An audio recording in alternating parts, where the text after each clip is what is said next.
Yo, this is scary. I'm done. Sean Payton of the New Orleans Saints, to date, is the only NFL head coach known to have tested positive for the coronavirus. Thankfully, Payton, who first started experiencing symptoms on March 15th, announced last Wednesday that he has been cleared. And I think I speak for everyone, football fans and beyond, who say it is delightful to see Sean Payton, who joins us now live, looking so well and hearing that he's feeling so well. So, Sean, first and foremost, thank you for doing this. And how are you feeling? Good, Mike. I appreciate you having me on. I'm feeling well. Fortunately, I was one of the, I guess you'd say, majority that had it, and yet didn't have any of the respiratory maybe symptoms that we're seeing so often with this virus.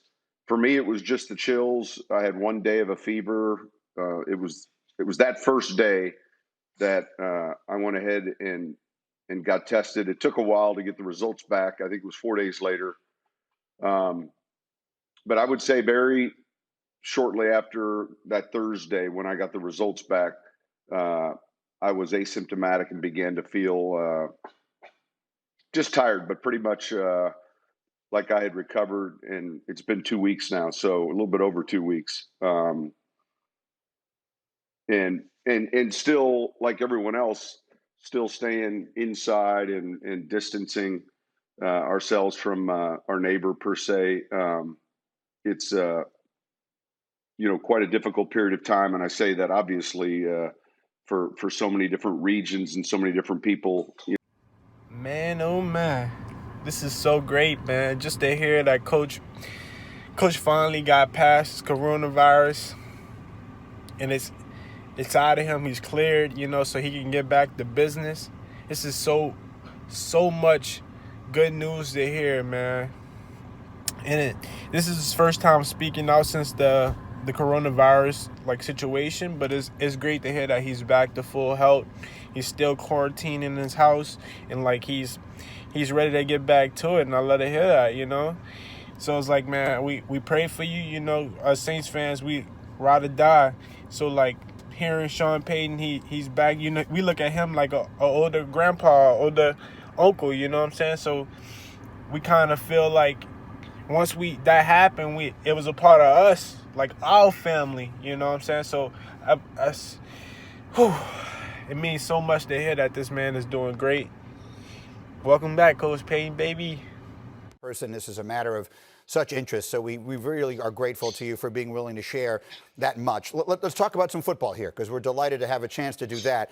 So looking at your team, Drew Brees signs a 2-year deal. Taysom Hill is coming back. Teddy Bridgewater is in Carolina. So a very busy offseason in the quarterback room.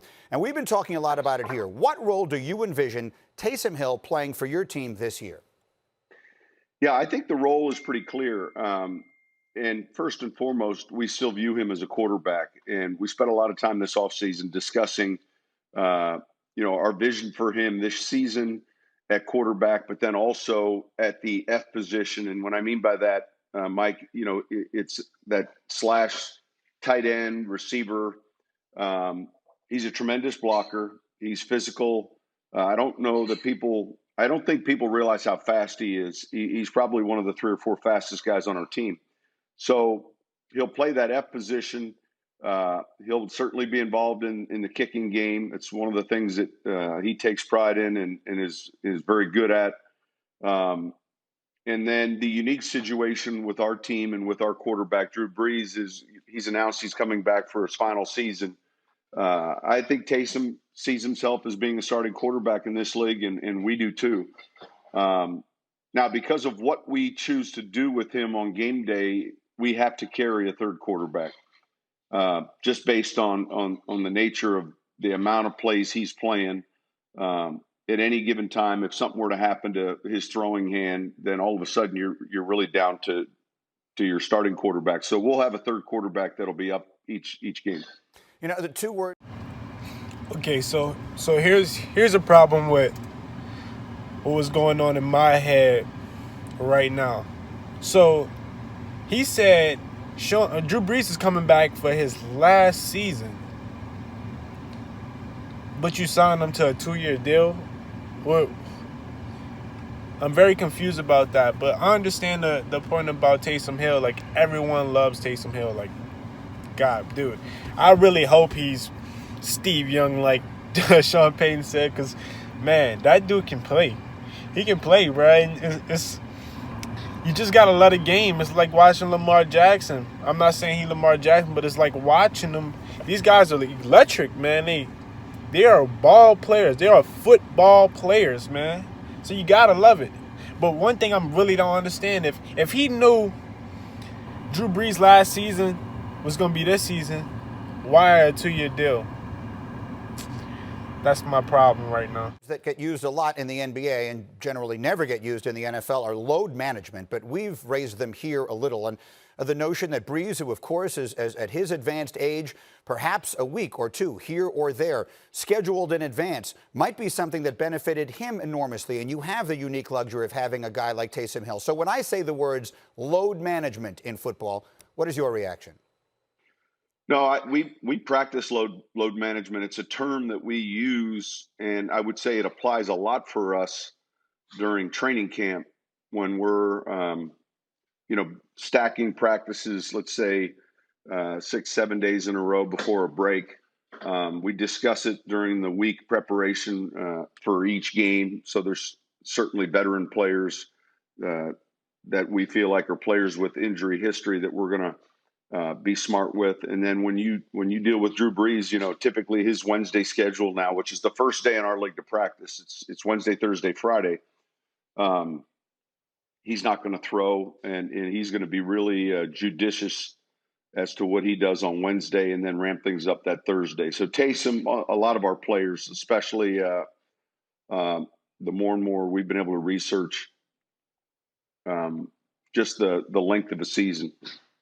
So you're talking about time during practice. I guess what we'd be talking about here is the notion of actually having a week off during the season. NBA players will take games off. This is clearly not something that happens in the NFL generally. Is that what do you think of that? Just the very notion of it as being something that could happen as we see these older quarterbacks like Brady and yours.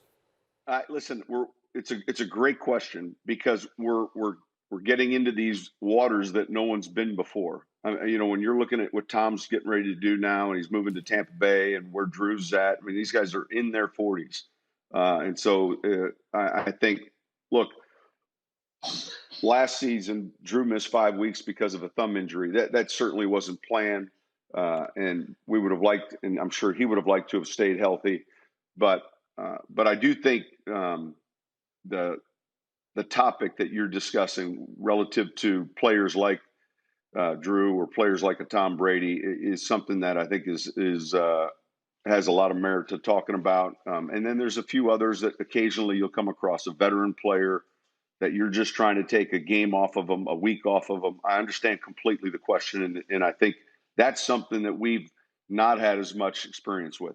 Yeah, okay, good. I mean, that's candidly, you seem more open to it than most of my analysts here yell at me every time I bring it up. So I think that went better than I was expecting it to.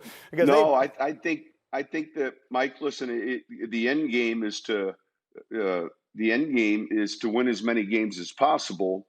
And we feel like we're competitive, and we feel like we've got talented players, and we've seen experienced coaches do this, and we've seen the NBA find the experienced team. I think San Antonio was one of the first teams we started seeing that happen with when they had a certain road stretch. They were trying to figure out how to win most of the games as opposed to naively going into every one of them and then maybe down the road not being better for it. All right, so my last thing is I do not understand why you will want to not play Drew Brees a week or two. Like, what? That don't make any sense. Like, it's only 16 games in the season, and you have to win most of 16 of them, to make the playoffs. So why would you sit him out a week just so he can – that don't make no sense. I honestly feel like if any player miss 1 week, he missing a week of development. If anything, it's a week of development. But I'm guessing Drew Brees probably don't need any more development. He's probably one of the best of all time at this point. Depends on who you're talking to, So Well, but the thing about Tom Brady is, I felt like he needed weapons last year, and he went all out. He wanted some weapons this year, and which is understandable. But he gotta understand the Bucs are a mediocre team, and they've been mediocre for this past decade and a half, probably too. You know what I'm saying? That one of those years that was pretty good. I think it was probably 07, 08-ish. But like they wasn't beating us, like they wasn't there with us. But like yeah, so all I gotta say is, man, who that nation, stand up, baby. We're back. On to the next one. Follow your boy like this, and we out.